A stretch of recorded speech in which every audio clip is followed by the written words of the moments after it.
Good evening, everybody, and we're back live. It's at Matic TV. We don't get to do these Sunday shows that often, but when concerts are in town, Saeed, mate, we get pushed back to our 12. It frees up our Sundays, mate. At least everything else in the weekend was pretty shit, mate. Let's be honest. But at least we've got our Sunday back, pal.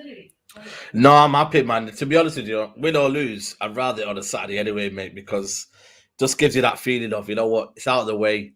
You know what I mean? It doesn't ruin your weekend. You know, obviously it kind of ruined our weekend, but like at least you can recover it a bit more and the therapy can begin. And, you know, we can just realise how other bad teams are in a worse state, one of them being Tottenham, you know? I know, mate. You know what? You're always clinging on, aren't you? You're literally, when you have a bad result, you're clinging on to someone else that's trying to pull you out of the shit and cheer you up a little bit. And do you know what? I think it was Spurs' job this weekend to do that because Arsenal just walked all over them. I absolutely walked over them. But you know what I mean? We shouldn't be doing that as United fans, but we're literally clinging on to everything we possibly can at the moment. But guys, thanks to everyone who's joining us. It's good to be back and joining in with you guys on a live show. I've not done a lot of live shows recently. It's been that busy with everything else with the vlogging and match day content. So what we are going to do, we're going to bring it in some of your comments and reactions from the vlogs this weekend. I'll name you as I bring them up, and we're going to discuss your comments and how you've seen it broke down. We've heard plenty of me and Saeed over the weekend, I'm sure, as you all follow both of us. But honestly, Saeed, mate, just going off yesterday, I'm listening to what the aftermath of yesterday's game was.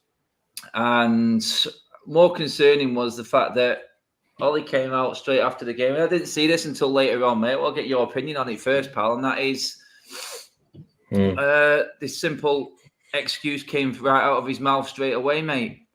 It was an excuse about an offside goal before anything else, mate. He's sort of looking for it already, and it's really annoying. You know what, mate? It makes me realise about, you know, the end of Mourinho's era. I think Mourinho kept doing the same.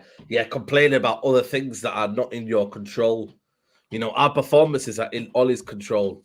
I think what happened there in terms of penalties, I was just flabbergasted because I feel like the first thing I want to hear is how maybe accountability in terms of we didn't play well, we didn't do this. Maybe I got it wrong at the end with the substitution of Cavani, or, you know, maybe certain things in terms of tactically we didn't play well in this. But to get a penalty, it's just, for me, I don't know, man. It just doesn't like fill me with any kind of like feeling that we're learning from our mistakes, because everything, the headline now becomes Ollie is aggrieved with the penalties. You know what I mean? Like, that's the headline, when the headline should be second half performance was atrocious, the worst I've seen in a long, long time. You know, and that's the reality, mate. And I feel like for me, I just think, you know, I look at United and the way we're playing is the fact that, you know, I just want some accountability. And yesterday, mate, I just thought, it's a lot of deflecting, man. You know what I mean? It's a lot of deflection. And I just feel like, for me, that's not should be the aim right now. United's aim should be getting our performances to the point where we're enjoying coming to Old Trafford. And I feel like it's not. And I feel like maybe I get Ole Gunnar Solskjaer. He has to shift the blame somewhere else. He has to make sure that, you know, the players don't get absolutely slaughtered by the press and whatnot. But, you know, at least talk about the game in terms of our performance, not the penalties, man. You know what I mean? Like, or offside goal, you know? I mean, there's a few. He was moaning before the game about Jurgen Klopp and why United haven't been getting penalties and decisions. He's sort of doing things that worry me. And like you said, Saeed, it's sort of like a trait of what happened when things were going wrong for Mourinho. And I'm pretty confident that we are going to be with Ollie till the end of the season, simply because financially he's doing it for the owners. And that is the be-all and end-all.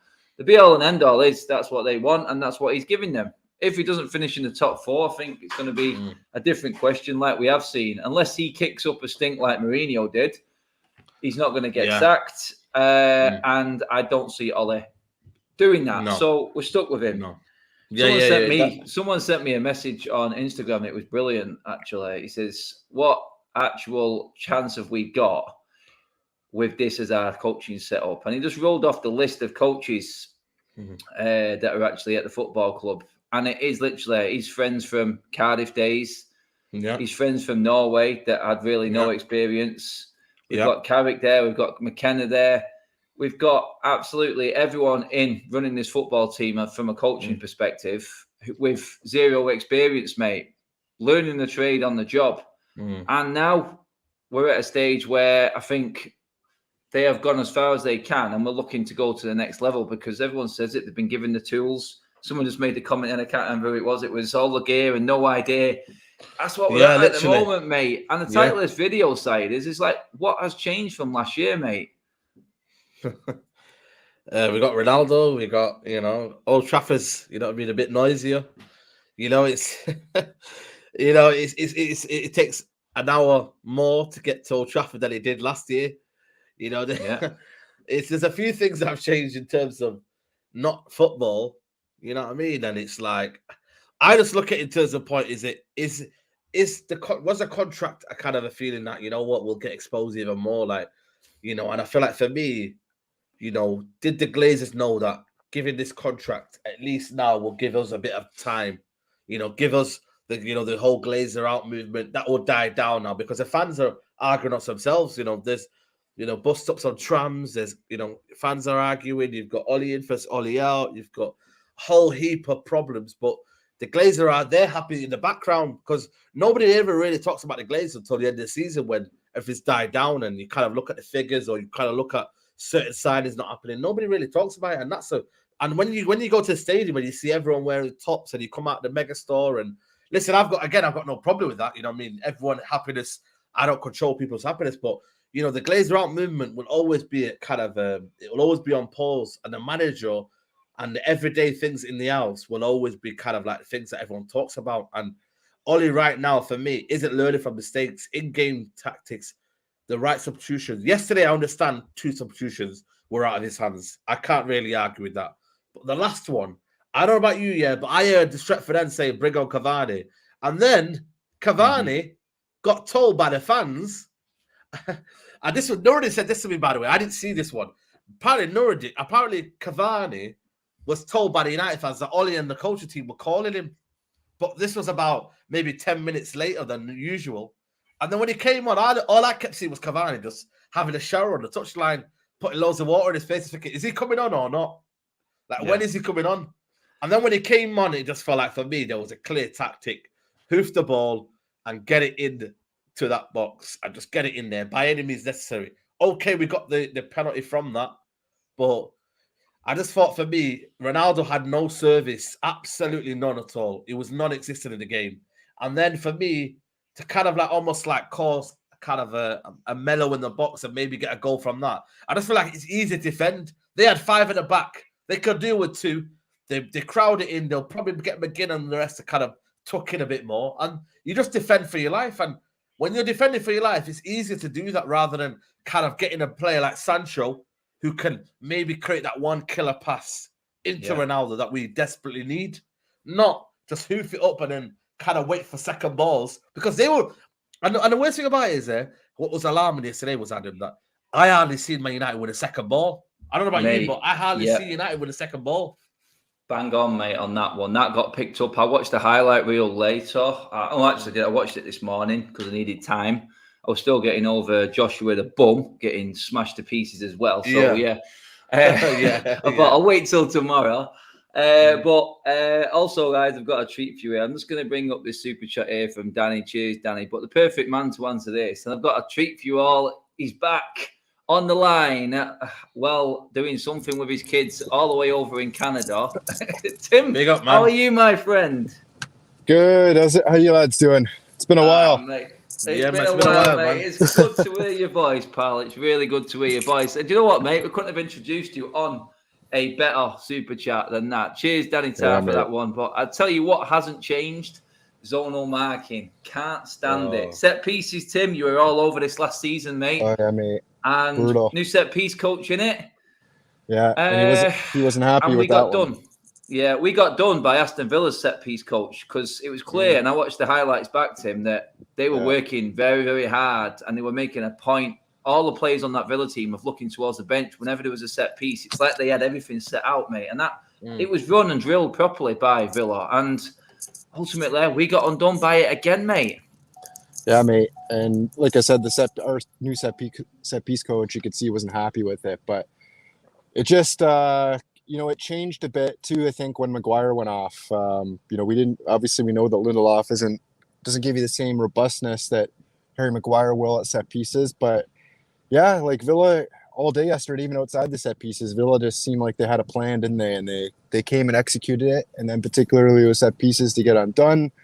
Yes, you can argue that there was a Villa player offside. I think forget who it was now that was offside, but it was right into De Gea off that set piece. So, but yeah, at the end of the day, another disappointing goal to give away for sure. Yeah, I mean, just on that there, Daniel Luciano. Hello, Daniel. Been a while, mate. It's been a while. Good to have you back on again, pal. Tim, you can answer Daniel's super chat here as well, actually, mate, because you just touched on it then.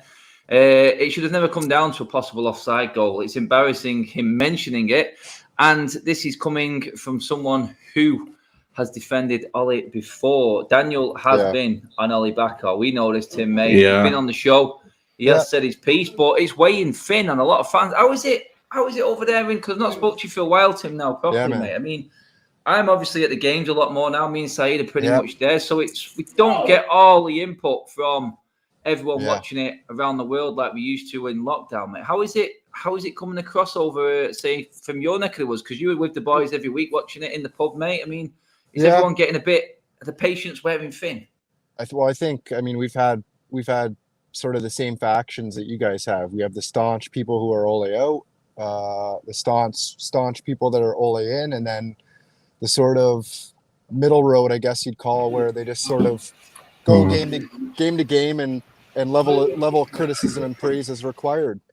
But yeah, I think the feeling over here, and I think with a lot of the fan base is, he's had his time. He's had time. He's done a great job in changing the culture. I mean, to Daniel's point, I think that coming out and calling, it's his way of protecting the players. I think, and coming out and we'd all love him to be as blunt as possible, but we saw the damage that did when Mourinho was in charge, right? So I think that Ole's done so much to change the culture that I think that standing up there and saying it was an offside goal, which it was an offside goal. Outside of that, I think he was asked directly about the goal too. So I think we have to put a little bit of context in it. But I think the feeling over here generally is that he's been there for 3 years now. He's done a tremendous job in changing the culture.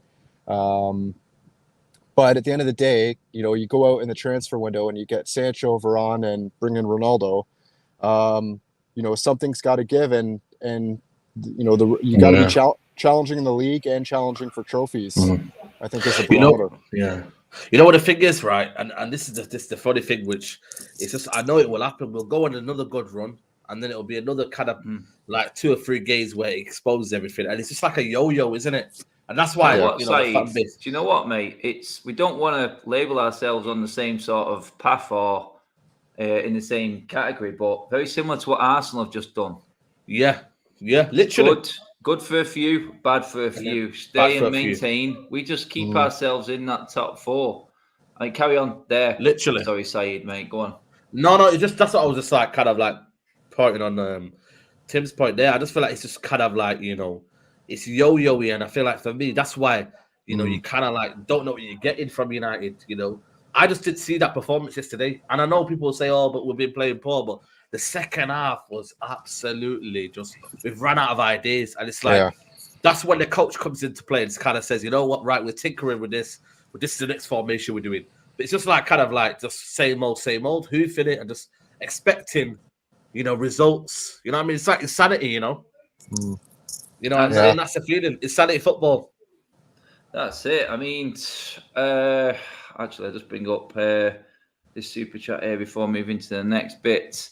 Really concerned about the selfishness in our front line. If Mason squared the ball to Bruno, it might have changed the game and spared Ollie's blushes. You know what? That is a good point in a way that I'm not. I don't think. Mate, I'm really struggling with your name. I'm really sorry at pronouncing names, mate. I'm going to give it a try here right now, but don't laugh at me, please. I'm going to go Oh yeah, kebab. That's pretty good. I am useless. Yeah, it's not too bad, that. Get me back. What you said, Get me kebab? back in the chat, mate. Let me know that that's okay. I'm really sorry, man. I'm absolutely garbage with name. It is a flaw of mine. I'm sorry. But that super chat is absolutely bang on the money, mate, because Tim, reading that there, mate, concerned about the selfishness of the front line, Mason. We picked up at it. People nailed me for putting Mason as our best player. But when you're at the game, you want to see someone who basically wants to carry on. His head didn't drop and he carried on working.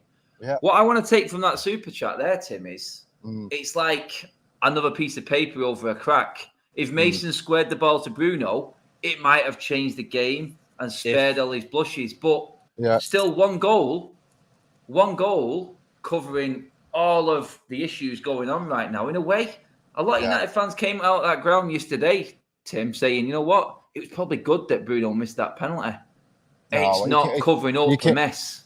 You can't think like that. And I honestly, I hate people saying that, because at the end of the day, like, we all want United, or at least you should want United to do well regardless of 100% performance. Absolutely. You can see it. Can you understand the actual point now, Tim, in terms of I mean, it's another excuse. I mean, how did you think we played going forward yesterday? Because everyone talks about the 28 shots, Tim, but did anything really threaten Martinez? No, it was disappointing. And that's why people pointing to the 55 shots over 2 games. I mean, how many of those shots were blocks? Were blocks. They even get to the 6-yard box. Yeah. People committed. No.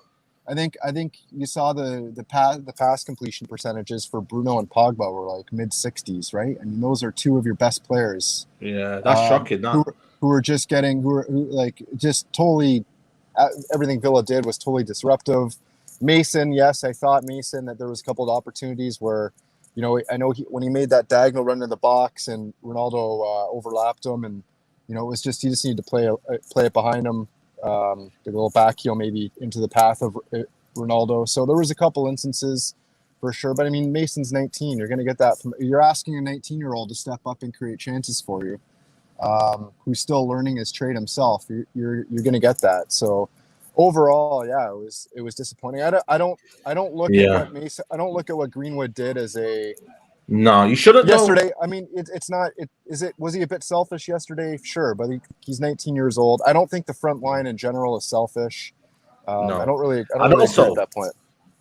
And also, I just feel like for me, like the goals are dried up for everyone. Like Greenwood hasn't scored since Wolves. He's desperate to score.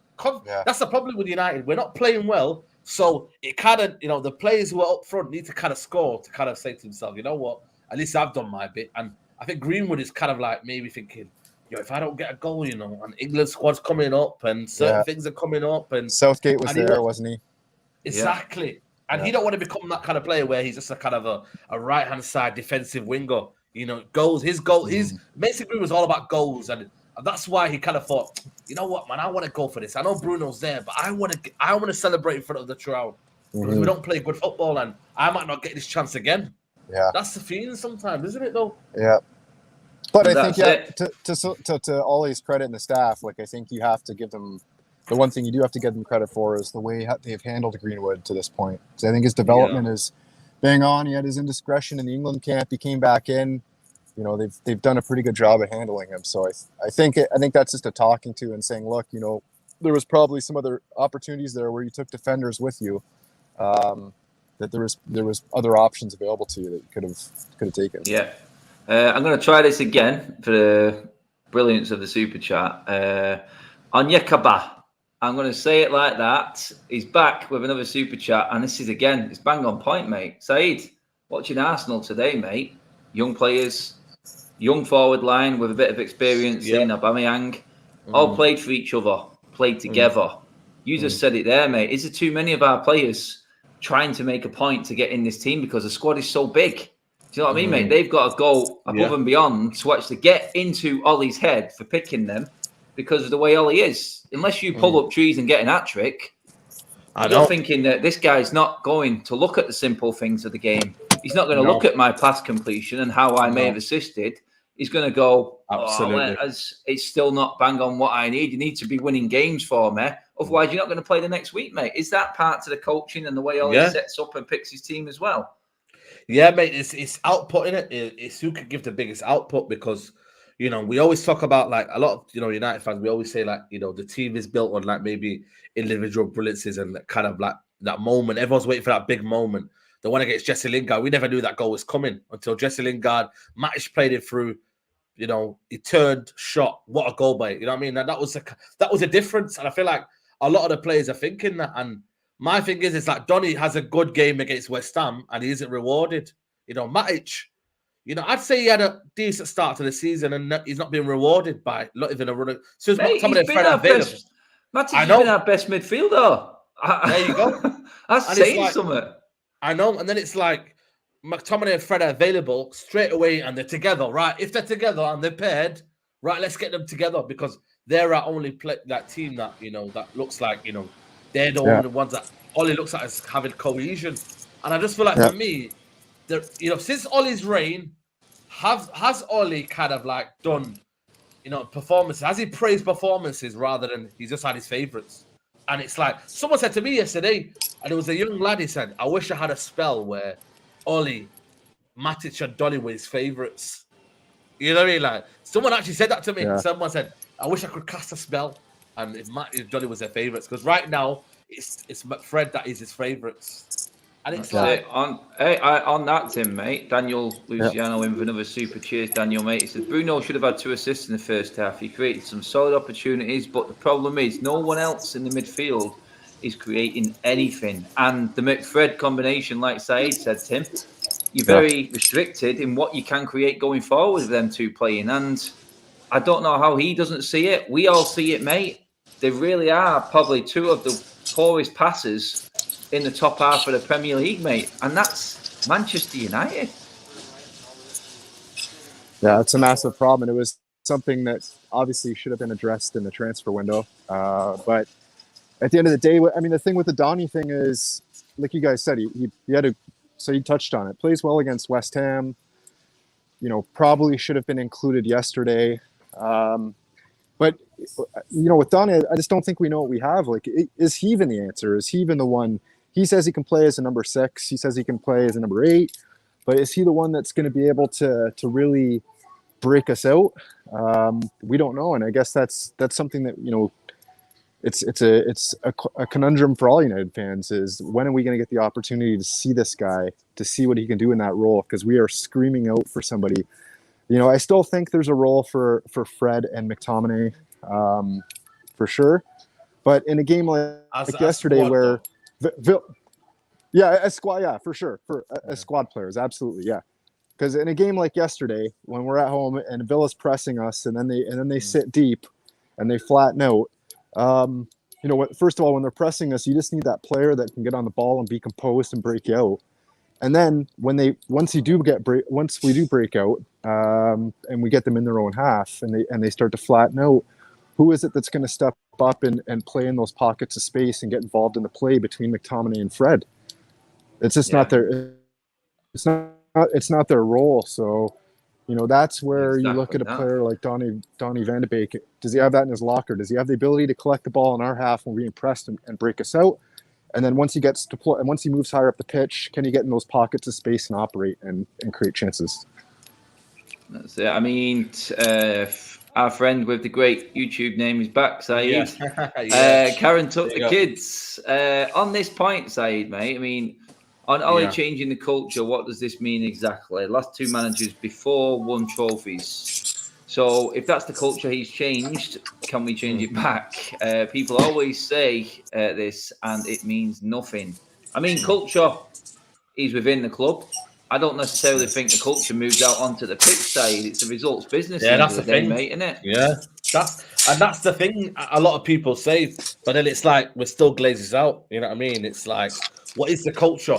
If the culture is that they keep a man who's out of his depth in a job for too long, is it a case of, kind of like protecting the Glazers so there's no damage on the Glazers, Because ultimately that's what they've done a clever job because at the end of the day, like it or not, the match-going fans all support Ollie because I think in their natural kind of feeling is you back the manager, you back the team, you back the club, and there's nothing wrong with that. But when you try to dissect it afterwards, you kind of realise that Ollie's not the right man for the job, and it's like the Glazers are thinking, but if we keep him there for long as we could, and then hope for a change around, hope for some kind of turnover, then it'll all be worth it bringing a club manager. And then maybe you might see fans say, you know what? Well, the owners are not that bad, are they? They've got a manager who's brought success and he's a legend and he's changed the culture of the football club.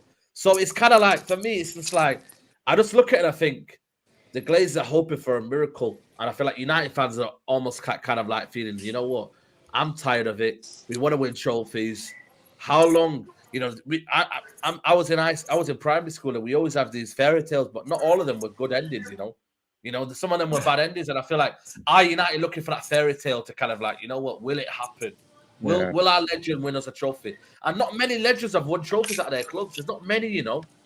There's been a few ones that have just gone terribly wrong and it's not worked out. And sometimes you just have to say to yourself, you know, it hasn't worked out. But at the end of the day, I just feel like for me, I don't know what the kind of process is for this football club, because at the end of the day, all road leads to the dugout. And that's what everyone says. All road leads to the dugout. I mean, Tim, it's a question that came up in the reaction to my match day vlogs. Yeah. Cheers for everyone for all the messages as well. Over the weekend, over all my social filming of the game on United Stand and on my own channel here, I've had 1,200 comments. You guys are absolutely phenomenal, and I can feel you. I really can. But one thing that came out of it, Tim, was the fear of what might happen this week. Nobody wants Europa League football, Timbo, mate. No, not least me, mate. Yeah. Saeed's given up his ticket if anyone wants it, if we go into the Europa League. I'm giving it up, mate. Moving on, Tim, mate. I mean, I don't think Ollie's job is even under threat if we go out the Champions League, mate. No. And where would you say, for you, mate, now, necessarily, if we went out of the Champions League, would you be thinking that has pretty much confirmed that he's out of his depth? Because let's be honest, mate, it wasn't a tough group. Yeah. And we're already struggling as it is. We're up against a nemesis of ours, United, even under Ferguson, never did well against in Villarreal. We never score more than one goal. Yeah. And right now, we don't look like scoring goals, Tim. So are you worried for Wednesday? It's a bit concerning for sure. I mean, the performances, you know, although we're a point off the top of the table, obviously the performance against Young Boys wasn't good. You know, we needed we were fortunate to escape West Ham with 3 points, and then you look at yesterday. So yeah, the performances, they're concerning for sure.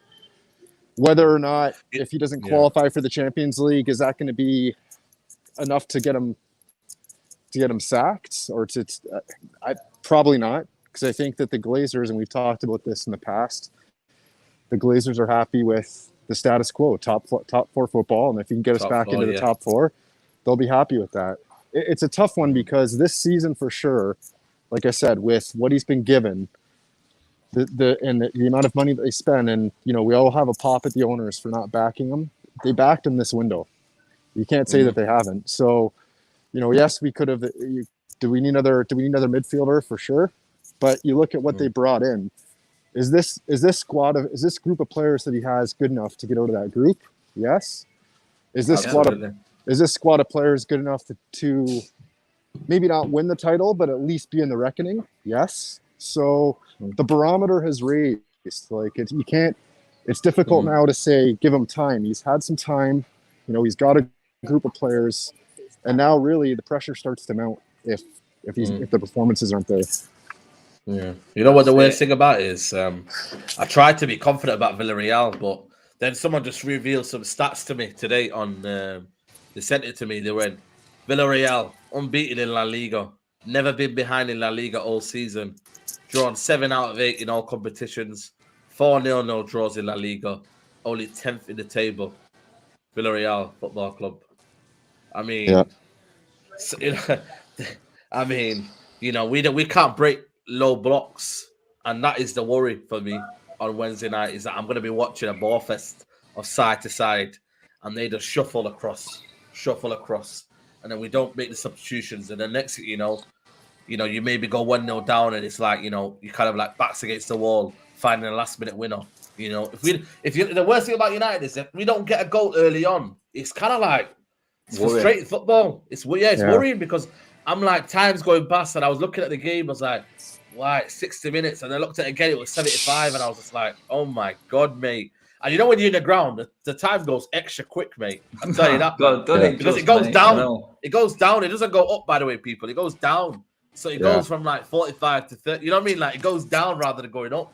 Yeah. Yeah. You know, so halfway through the video, guys. Sorry, Tim. I just want to say, make sure everyone knows that to hit the like button. You don't have to smash it if you don't want. You can just tap it and just put it up on the screen. You know what I mean? Don't break your computer, people, or your laptop, or your actual tablet that you're watching on. But Tim, sorry I interrupted you then, mate. Okay, just fire away with what you was going to say then, pal. You know, I was just going to say that, like, you know, I saw stuff after the game too where people are like, oh, we should be smashing a team like Villa 2-3-0. And I don't have a problem with winning a game 1-0. Remember those all those times that teams would come under Fergie and just sit deep and just absorb pressure. And we would be knocking at the door, and it would just be a matter of patience, but you knew the goal was coming. You just never got that sense. You never got that sense on the weekend that, you know, we were knocking on the door and that the goal was going to come. It didn't even look like it was in the reckoning. And that, I think that'll be the most concerning bit is, you know, when is and we talked about consistency, you know, over the last couple of years, that's been the problem is we go on a decent run. We pick up some points. And Juan Mata said it, last season, that it's not sustainable to play bad and pick up points. It's not a sustainable way to certainly challenge for a league. So I think that's the biggest problem is when is the consistency when are we gonna turn a corner with the consistency? Well, that's it. I mean, just a second there. Let's bring in Daniel's super chat before I move on to the next bit. I want to bring your attention to. I look at Brighton and I'm jealous of their consistent playing style. We don't even have a playing style to get mad at. It's sporadic, tough week for us, says Daniel. Mate, I feel you, but you know what? And it's interesting, Daniel, because back last season, Daniel's right when he said before, he was the biggest Ole defender. He really was. And you can see now, Saeed, mate, how the long sort of period of the same old thing, mate, is starting to affect fans. People are messaging me, so they're saying, we're trying to protect Ole. The fan base is trying its best, but he is making it so difficult to say anything positive about him, simply because he sort of tries to cover everything up in his interviews. When he speaks, he winds people up even more. And you don't want it for him, do you, mate? You don't want it. You're trying to hold yourself back from going mental, but it's getting to a stage now where, and I was in that fan, I don't know what it was like where you were sat side, mate, but people are turning on the players. Yeah. People are turning on Ollie now. There's anger coming out of there now, because I said it in the thumbnail on this video that, you know what has changed from last season, but I mean, can you feel it? Can you sense it in the crowd as well, Saeed? Yeah. You there, mate? Yeah, you can, because, like, you know, there was a guy in front of me on the East Stand, and he was just like, you know, get Conte in, get another manager that can just get these guys playing and get the mentality through that, you know. We need to be a winning team, you know what I mean? And I feel like the frustrations are there. I mean, the penalty one was the worst one, mate, you know, because everyone thought it was going in, and everyone's heads just dropped, and then everyone just left after that penalty, mate. And the amount of people that left after that penalty, mate, was unbelievable. Mate, I seen there was an exodus around me when Villa scored. I know. That was it. When Villa scored, there was exodus. Thousands of people going. There were thousands of people going. And that feels like the Mourinho days. Remember when like there'd be like a late draw or something like that? People would just be leaving. And that's the worry about for me. And I look at the Villarreal game and I'm thinking, no Wan-Bissaka, no Maguire. Possibly no Shaw or Maguire. I think you can rule both those players out, to be honest. Yeah, you know. And apparently, did anyone know, by the way, but nobody told me, Luke Shaw was on painkillers before the game. Apparently was given painkillers before the game. So was he injured prior to the game? I mean, I don't know, man. Something's not wrong, man. Something's not right at this football club. I'm telling you, man. It's desperation now. That is a worry, mate. That is a big worry. But I wanted to I'll just bring up this next super chat You guys are awesome with the super chats tonight. You keep cutting me off every time I'm just about to switch. I love it. All Ollie has is an excuse after an excuse. Everyone at fault. Ref sideline, ref ball, it's flag, grass, green ball is round, but never Ollie's fault. Get the F out. Oh, God, that one cuts me. It's a bit harsh. This is the problem now. Everyone is absolutely I'm just going to mute Tim Tim's just going through an obstacle course or something there. He was. I'll bring you back in a sec, Tim, mate. Adam, you've known me since we've been doing this, and I was 2 years ago. I was gone with Ollie, so I'm almost kind of I'm not saying I told you so, but I'm just kind of resigned to the fact of kind of shouting anymore. Where it's before, I was just what is this? You know what I mean? And I said it after Newcastle game. Remember, you was there after Newcastle game, right? Yeah. You know, and I was gone. I was Ollie's not the man. And I was at that point when I was feeling you know what, it's just not working anymore. So now it's kind of for me just feel can we just end it now? Can we just say it's not working and just try and just change? Because a lot of people maybe are scared of change. That's what maybe I think the fans are. Maybe the ones that maybe kind of thinking, Ollie's building something. Maybe they don't want that change, and maybe they might not want to see a new style of football or whatever. And a lot of people get comfortable being somewhere and they don't want to move, and then that's the problem with us. We need to do that. If you want to win trophies, we've got to do it, because at the end of the day, you're fighting against Guardiola, Klopp, and Tuchel. Not just one or two, but you're fighting against 3 or 4, mate. And that's the reality of United. I'm just going to bring in another guest just on that point, actually, because I did want to discuss that. I mentioned this before, and Flawless is in the house with us, everybody. Welcome, my man. Thanks for having me, man. Appreciate it. Good to see you as always, Saeed, as well. Mate. No worries, mate. Flawless, on what Saeed just said then, we've got Ollie. All United fans trying our best not to go in on him. We want to protect one of our own, obviously. It's natural as a football fan. Red-tinted glasses and all. Yes. But realistically, we're all looking at it going, and Saeed said exactly the same thing there before he somehow disappeared off my screen. He said he's up against the best of the best, mate. The best managers in the world are in our league right now. Yes. And unfortunately, for Ollie, it's, you know what I compared it to, Flawless? It was like Jamie Murray coming on the scene. Brilliant young British talent. Yeah. He froze. He's in front of him. Ollie, even with the best tools. Yeah. You freezing, Adam? Is it just me? Yeah, I'm freezing as well. He's freezing. Is he freezing, Tim? All right, I'm glad it's not just me. I thought I was freezing my No, he's freezing. He's freezing me as well. Yeah, I'm freezing as well. Yo, this is crazy. Yo, can everyone hear me? Yeah, we can hear you back now, Adam. Yeah. You good now. God, did you get what I said then, Flawless? Mate? Yeah, I got what you said about Andy Murray coming in and Djokovic and Federer and Nadal all ahead of him. And that's what it is. And the problem, and even to add to that analogy, Ollie's not Andy Murray. He can't win a Grand Slam. Let's keep it real. He can't win a Grand Slam. Andy Murray did very well during that period to win as many Grand Slams as he did. But he's going up against probably the greatest grass court player of all time, arguably the greatest clay court player, and then arguably the greatest hard court player in Djokovic. So you are just come around at the wrong time. But Ollie can't even do that. And I've said this from the jump. Every time I've been on your show, he's not good enough. And I knew this. He wasn't good enough when we had one team to compete with. Now we got 3. All we had to compete with last season was City, and we couldn't even do that. Would you say I don't even know if he's Greg Rosetsky. Would you say Mark Crispy's right there, Flawless, mate, with that comparison? He might be Greg Rosetsky. Did he reach a final? Greg Rosetsky? I can't remember. Did he ever win a great serve? He had a very powerful serve. It's Tim Henman. I don't even know if he's Tim Henman. Nah, Tim Henman got semi-finals though, didn't he? That's, you know what I mean? That's a good. I think he did. Tim Henman, you might be right. If he gets to the semi-finals, he got to 4 semi-finals. Yeah, it is. He's Tim Henman. It's Tim Henman. Yes, he's Tim Henman. And then people looked at me wild when I said that he was Tim Henman. I said from the start of the season, Saeed, and you can vouch for it. When we made all the signings, I said I have no expectations this season. I'm on a vibes thing because we are not winning anything this season. And people looked at me like I was crazy. Carabao Cup, which is probably our best chance of winning a trophy, gone. Now, I don't think we can win the Premier League. I don't think we can win the Champions League. So we're literally playing for the FA Cup. So up until New Year, we're just here. We're just the extra. We just play to take part. We're Leeds. I can't even say we're Leicester because they won a trophy last season. We're Leeds. We're Everton. Literally, we're here just to take part. We don't win anything. And with the team, we should be competing. We don't compete. When's the last time we competed for a major trophy?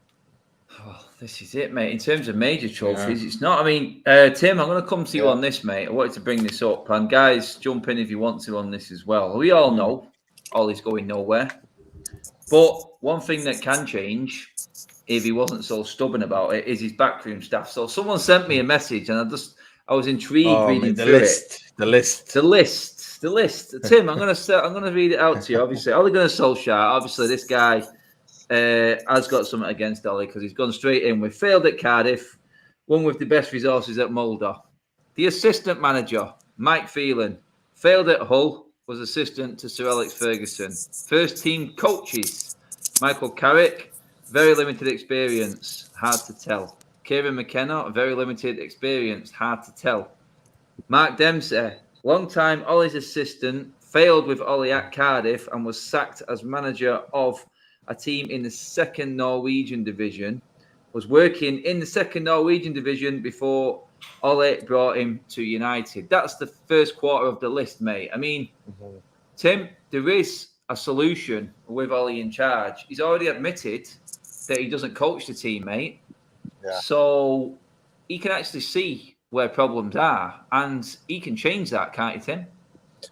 Certainly. I mean, it's certainly a way to go is if, you know, you go out and try to bring in a member of your staff that's maybe, you know, known as somebody that's tactically, you know, has the tactical nous to go out in these games. And because we know that, you know, one of the biggest criticisms of people regarding Ollie is his team selection, is his substitution patterns, his in-game adjustments, and how the things that he does to change the game. And I think that even the biggest, you know, that far end of the spectrum, the Ollie-inners would admit that that's certainly somewhere in his management that needs to improve. And it might be something, you know, like we keep saying, he's got the tools to challenge this season to win things. And this might be the season where he needs to, it's now or never to make that change, to bring somebody else on board. Because even Darren Fletcher, you know, we heard about how much of a tactical genius he was to bring him in, and not much has changed. So, you know, where do you go from here? You need to go out and maybe look at possibly bringing someone else in to bolster, you know, backroom staff ranks. Yeah. Sorry, Tim. You know, we're going down Stretford Road, and me and Nuruddin were walking past, right? And there was two guys were at a bus stop, and they were like, to Nuruddin, oh, is that the Ajax top? He was wearing, you know, the Ajax with the, you know, the Bob Marley one, the jumper. Right. So he was like, oh, is that the Ajax top? And he was like, no, this is United one. No, he said the jumper. And then Nuruddin was like, can we get a buy one and get one free? And he was basically saying, can we get Ten Hag and Van der Sar off you? And they were like, no way, they said. He goes, these are guys that are very, very expensive. And I was just thinking, like, you know, Tim says there, we need a coach. I was thinking, like, they would be ideal to go and get them to. Now that Ed Woodward's leaving in January, would it be the best time to go and get them to, you know, to kind of appease them and say, you know what, come to Old Trafford. Because the players are there, right? And everyone can say we need a midfielder and all that. But we've got Donny as well. We've got Matic as well. We've got players who are capable of playing week in, week out. You know, so we've got the players there. It's just that one missing thing. And I just looked at that second half, guys, and I thought the players needed to be coached. Because at that point, the players will keep on doing the same thing. If the manager doesn't come in and say, you know what, right, we'll stop doing that. We're changing it now. The players will just keep doing that, and then they'll find a result. A lot of people say that a lot of the time the players are problem solving themselves. So they're kind of like finding out a way to kind of like, you know, work out the equation of how we're getting this ball up to Ronaldo. You know, and it's like a lot of times it's hoof. And maybe a kind of a coach comes in and says, you know what, we're not doing that. We're going to keep playing this way, and then we're going to change it. We're going to adapt it. Then Donny's going to come on and do something here, and he's going to arrive late in the box, and we're going to do that. And I feel like that's what the team's missing. And I just think for me, you know, a coaching element of the team is very underrated. But what have you got? I mean, I see McPhelan coming out, and this is not even a lie, man. Sometimes, you know, the game is that bad. I end up analysing the coaches and what they're doing. I see McPhelan coming out, and all he did was put his hands in his pockets and just stood there and watch it. And I was thinking, what are you doing, McPhelan? Honestly, he came out, he put his hands in his pockets and just like looked at the game as if he said, "Oh, let me go out for a bit and let me look like I'm doing something for the cameras." Is it gonna rain tonight? Is it gonna rain tonight? So what's going on here? He had his hands in his pocket, and I thought, "What are you, Mike Field? Are you doing anything or not? Or just go back to your chair? Or does he even have a chair at Old Trafford? I don't think he does. He gets told to stand on the touchline. Bring back Renee Mullenstein. Yeah, Renee, all day. I'm going to go for a couple of super chats there. Flawless, I want to get your opinion on this, actually. I mean, Raul says, first of all, Chelsea sacked Lampard after a bad run, and they never held back on their legend. The only question I want to ask is, our club run on sentiments? Then, yes. Kentucky Core comes back, says this: I live in the States. I would die for United. This is my club. My life watching this club go to shit because he is a legend. How about Ollie go be a legend? Ollie losing all respect as a player. He needs to go now. I mean, is he losing that sort of legendary sort of status? The more he talks, I would say, Flawless. The more he talks, the more he's in the job. And it pains me to admit, I'm old enough to remember Ollie as a player, great player. Give me some of the greatest moments of my childhood. Everyone remembers the goal in 99. One of the most iconic goals in United history, one of the most iconic goals in football and sport in general. But he is tarnishing his legacy the more he stays because he's failing. And he's failing very badly. And back to the Chelsea point as well, that's us. If Chelsea keep Lampard, they don't win the Champions League. Yes, they got beat by City on the weekend, but they don't have the momentum they had.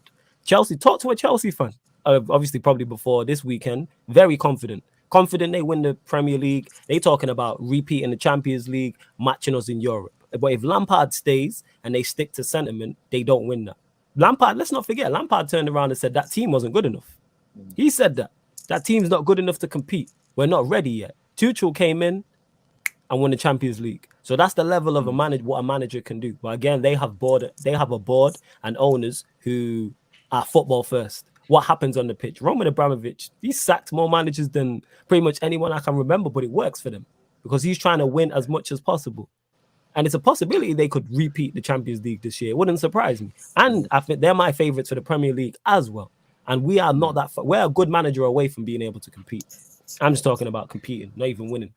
Cutthroat, Tim, innit, mate, the way Chelsea run. Daniel Kirk's in with a super chat there. He says, Eric Ramsey is the only external coach and has made a difference. Makes you think, Tim? Yeah, like I said, I think, when you look at the whole situation as a total, the rope gets shorter this season is because what's come in, and tactically, we do need to go out, I think, and make a change and bring somebody in that can give. Because I mean, the other thing, like you touched on, Adam, is Solskjaer. It's generally your lead assistant who's running the training sessions and getting the team ready midweek and through the week and getting them set up. They'll meet with obviously Solskjaer and the rest of the coaches to come up with a strategy tactically how they're gonna play against which players are gonna play midweek. I think Ferguson and his staff used to look at it in 5-game chunks, and it wasn't Sir Alex and it's not Ole who's out there leading these training sessions. It's his number one, his lead assistant. So how are the that's the other thing I guess you look at is what's happening in training every week. What kind of discussions are taking place? This is how we think Villa's going to set up, but if things go wrong, if we go down a goal and we're not playing well, what's going to happen? If we're giving the ball away, what changes are we going to make to retain it? All these things that go into preparing your team. You just wonder what is taking place when they come out, and it just seems like everybody's bereft of ideas when we're not playing well. Yeah, I mean, Said, mate, Ollie needs top 4 to stay in a job. The likes of Leicester and Spurs failing will keep him on the job. Yeah. There is a difference between being focused and vibes. I mean, it does look like we've got more than enough to just sit comfortably in that top 4, mate. Like you said, then we'll have a spell of 4 or 5 games where it looks like we've got it again, and then the same old frailties come back and keep us 4th.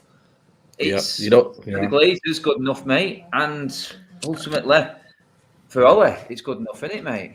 Yeah, and the scariest thing is City haven't bought a striker this season, and and Liverpool didn't spend this summer. So if you look at that, City go spend Haaland next summer, and they go and get, and Liverpool go and add to their squad next summer, they're even more stronger. And then Tuchel no doubtly will be strong again next summer. So it's like almost like a season of now or never. You know, as mad as it sounds, it's a season of now or never because, you know, United can only build on maybe one or two, like maybe a midfielder here and there, because at the end of the day, you know, the ones that they bought are going to be there. You know, Ronaldo's going to be there next summer. Sancho, Rashford, you know, they're the ones that are going to be there.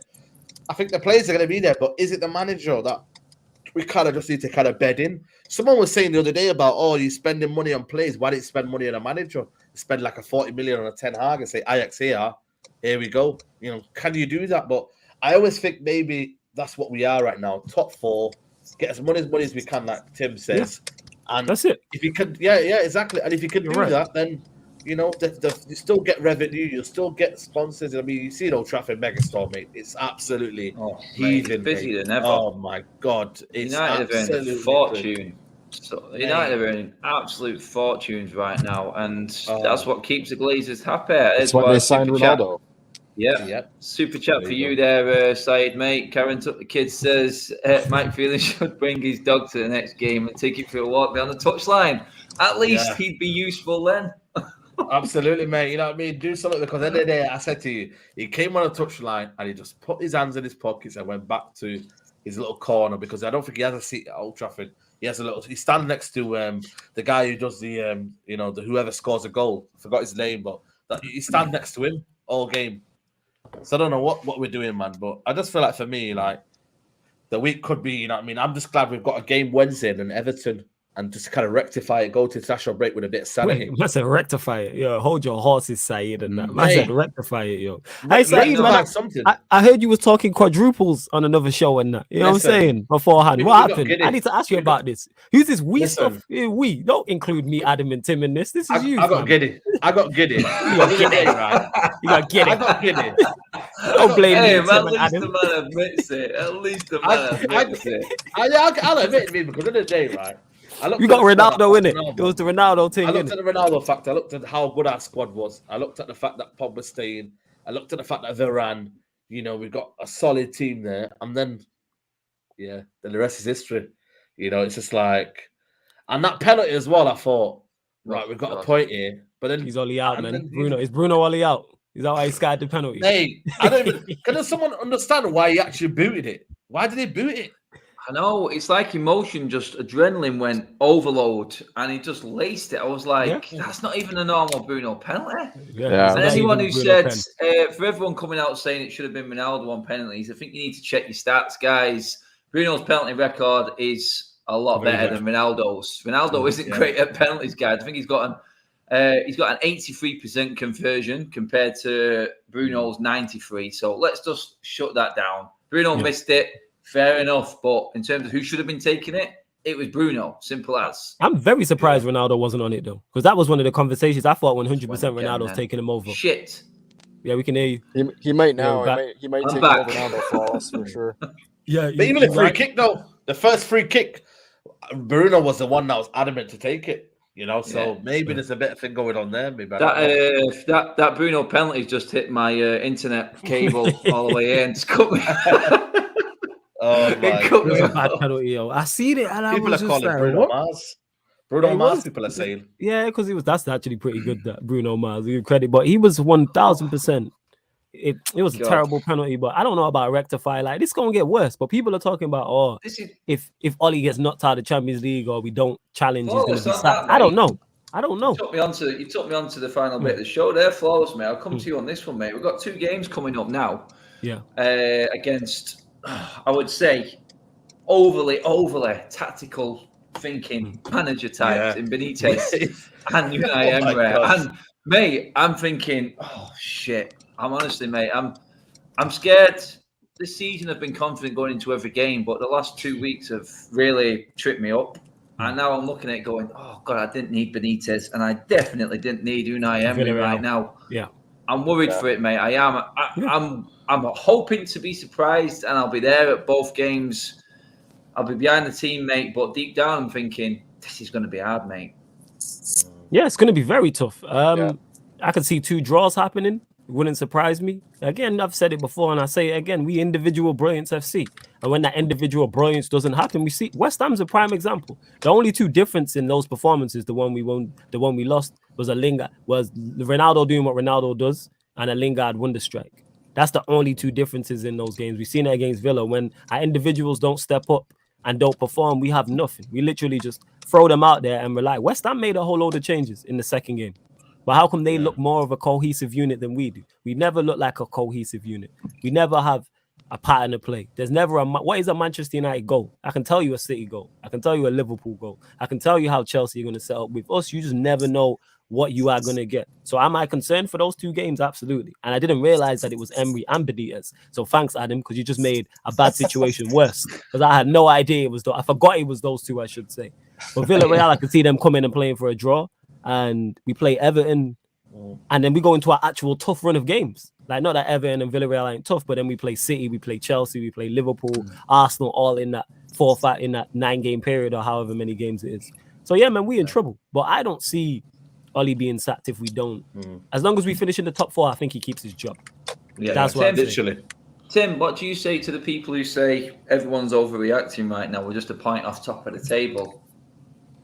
I mean, it's still early in the season, but at the same time, you know, we've over the last few years, we've seen this level of inconsistency. We've seen this, like, it really hasn't. We have the players to, and I love Solskjaer. Like I'm with Flawless. I mean, I remember him as a player, 98, 99, part of that team. I mean, I remember my first trips to the Cliff, and he was training, and you know, he's nice enough to come over and see us. Like, he's a top guy, great player, and I just hope that I hope he can turn it around, that it plays everything, you know, everything falls into place for him, and that the performances and the results improve. But it's got to happen soon, because the pressure is just going to continue to mount, and I'm not sure how he's going to turn it around, because we just haven't seen it. Like, when we've seen these types of performances over the last few years, we just haven't seen how he's able to pull himself out of it. So yeah, that's it. Said, before we finish up, mate, I mean, give me 2 scores for these 2 games this week, mate. Are you confident enough to see a reaction? Because it's going to be our A team. Not going to see any B team, mate. It's going to be the A team, because we need a result. Have they got it in them, mate? No, I'm not confident for Wednesday. I'm going to go for 0-0 on Wednesday. But I think we'll beat Everton, just only because, you know what I mean? Yeah. I think we'll nick a win against Everton, but Wednesday, honestly, I can see a draw, mate, because Villarreal will set up to defend. Saeed's like most of us. He doesn't know how the win's going to come against Everton. He's just hoping. Yeah, I'm just hoping, man. Hope and pray, man. Saeed the hopes. That's us, man. We are hopes, prayers, and vibes FC, man. That's weird. I'm just vibing. If we win 3-0, it wouldn't surprise me. If we lose 3-0, it wouldn't. Nothing surprises me. Yeah, it's just the inconsistency, isn't it? The only thing consistent about Manchester United is our inconsistency. That's it. You never know what you're going to get. Yeah. Kentucky Core says there, Cristiano Ronaldo was starring up front. Ollie did put Cavani on to stop him more, while we are getting killed in midfield. Donny van der Beek, Matic, Sancho, Ollie, just get out, please. I think SNA Kentucky Core is had enough. On that note, guys, I've not had enough. I've got more to come. But for now, we are out of here. I just want to say a massive thank you for everyone joining in. It's first live we've done in a while. Super chats were bang on point tonight, and your comments were bang on. I was going to bring up a load of comments from the weekend, but you guys absolutely blew it away in the live section. So big up to everyone in the comment section. Thank you very much. And don't forget to subscribe to my channel, Matic TV. Obviously, the video, like and share. But also, get onto the boys' socials and platforms as well, starting with Tim. I mean, Tim, give the people a shout out to your socials and channel, mate. Yeah, mate. So you can find us at Warwick Road Walk on Twitter. Looking back at United's history, got some good stuff coming up. And at Niagara MUFC is the account for the supporters club over here. So Had a few people from the UK visiting last week that joined us for a game. So if you come over to visit, then hook up with us. Nice one, Tim. And Saeed, mate, Saeed TV doing big things, mate. Any fashion shows this week, pal? Nah, no fashion shows. Mate, out here in the shirt and tie and that. Let's go looking fly. I don't know what I'm celebrating. There's nothing to celebrate anymore. So you're celebrating life, that's what you're celebrating. Yeah, exactly. Maybe that was the wrong thing. Since I've been to a fashion show, I haven't seen United win. So maybe I need to stay away from fashion shows. But yeah. Mate. Saeed TV, mate. Check us out. Vlogs are going good at the minute, even though we're not winning. But yeah, check us out, man. Yeah, I'm Flawless, mate. One of the grafters on YouTube, pal. Give him a shout out, pal.